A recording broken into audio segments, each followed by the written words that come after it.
तो हेलो बच्चों, तो आज हम देखेंगे नॉमिनल जीडीपी और रियल जीडीपी का डिफरेंस। चलो शुरू करते हैं। जीडीपी मतलब होता क्या, पहली बार जान लेते हैं। तो जीडीपी क्या होता है? Total market value of all finish goods and service produce with in A countries geographic border during specific time period. मान लो ये कोई कंट्री है, इसके अंदर जितने भी गुड्स एंड सर्विस प्रोड्यूस हो रहे हैं उसका जब हम टोटल मार्केट वैल्यू लेते हैं एक स्पेसिफिक टाइम पीरियड में, कि मान लो 1 साल का, 2 साल का है, कुछ स्पेसिफिक टाइम पीरियड में, तब वही हमारे जीडीपी कहते हैं उसी को। अब सपोज करो जीडीपी हमारे पिछले साल की 10 लाख रुपए है, अब अगले साल हमारा 11 लाख हो जाती है। तो जो परसेंटेज ग्रोथ कितना होगा हमारा, 10% का ग्रोथ होगा, क्योंकि 1 लाख बड़ा है और 1 लाख को जब हम 10 से डिवाइड करेंगे तो हमारा 10% का ग्रोथ आएगा। तो क्या एक्चुअल में ग्रोथ हुआ या प्राइस से बढ़ी उसकी वजह से ग्रोथ हुआ? अब देखो एक ये कॉन्सेप्ट होता है कि क्या पता आउटपुट ही सेम हो।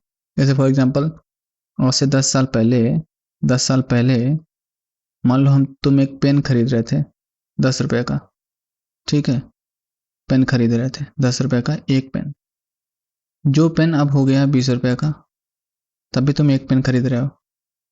तो प्रोडक्शन या वैल्यू तो सेम है ना, जैसे क्वांटिटी सेम है, बट हमारा जो प्रोडक्शन का जो प्राइस है वो तो बढ़ गया है, कि हमारा जो वैल्यू है वो बढ़ गया है। तो क्या ये रियल में प्राइस बढ़ने की वजह से ग्रोथ दिखा रहा है, क्या ये एक्चुअल में ग्रोथ हो रहा है, यही हम जानेंगे।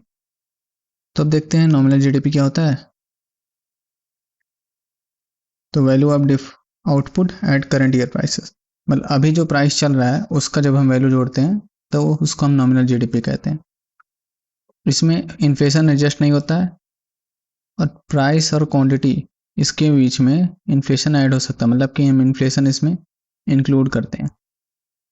Good for comparing current price level. अगर करंट प्राइस लेवल को हमें कंपेयर करना है किसी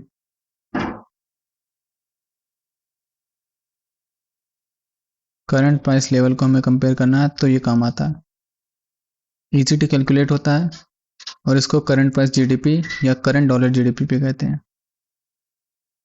में ओवर स्टेट ग्रोथ, अगर इन्फ्लेशन बहुत हाई रहा तो ये ग्रोथ को ज़्यादा दिखा देगा, जितने ग्रोथ है भी नहीं उससे ज़्यादा दिखा देगा।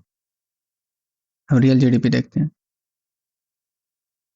रियल जीडीपी में हम जो आउटपुट का जो वैल्यू उसको हम एक बेस ईयर के साथ जोड़ते हैं, मतलब एक कांस्टेंट बेस ईयर ले लेते हैं, उसमें कांस्टेंट प्राइस रहता है, उसके अकॉर्डिंग हम अपने ग्रोथ को कंपेयर करते हैं। इसमें इन्फ्लेशन एडजस्ट करते हैं,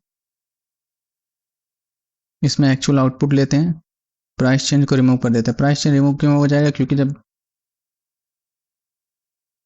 फिक्स हो जाएगा तो प्राइस चेंज रिमूव हो जाएगा, प्राइस कांस्टेंट है ना यहाँ पे। Better for comparing economic growth over time, economic growth के लिए काफ़ी अच्छा यूजफुल है रियल जीडीपी हमारा। और ये कॉम्प्लेक्स होता है, इसमें बेस ईयर एडजस्टमेंट, जो हमारा करंट बेस ईयर है रियल जीडीपी के लिए वो 2011 से 12 तक है। इसके प्राइसेस को हम बेस ईयर लेके चलते हैं अपने जीडीपी कैलकुलेशन में, मतलब रियल जीडीपी अगर जोड़ते हैं। इसको हम कांस्टेंट प्राइस जीडीपी और इन्फ्लेशन एडजस्टेड जीडीपी कहते हैं। और ये जो ट्रू इकोनॉमिक परफॉर्मेंस बताता है हमारे कंट्री का। मान लो अगर इन्फ्लेशन 3% है तो हमारी नॉमिनल जीडीपी दिखाएगी क्या पता 5% ज़्यादा, और वहीं हमारा जो रियल जीडीपी दिखाएगा 2% के करीब। तो ये एक्चुअल ग्रोथ बताता है, ट्रू ग्रोथ।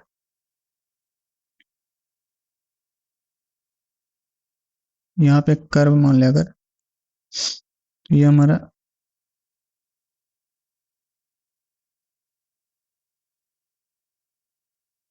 हमारा नॉमिनल जीडीपी है, नॉमिनल रेड वाला, और ब्लू वाला हमारा रियल है, रियल। तो ये हमेशा ज़्यादातर अप ही रहता है। अब किस केस में रहेगा नॉमिनल जीडीपी, जब इन्फ्लेशन होगा पॉजिटिव में, जब इन्फ्लेशन निगेटिव में आ जाएगा तो ये नीचे आ जाएगा ये ग्राफ, और जितना ज़्यादा इन्फ्लेशन होगा उतना ज़्यादा इन दोनों के बीच में ग्राफ में वो होगा, डिस्टेंस होगा। तो हमने जान लिया कि रियल जीडीपी और नॉमिनल जीडीपी क्या होता है। एक काफ़ी इंपॉर्टेंट कॉन्सेप्ट है इकोनॉमिक ग्रोथ को असली अच्छे से समझने के लिए ये रियल जीडीपी का कॉन्सेप्ट बहुत ज़रूरी होता है।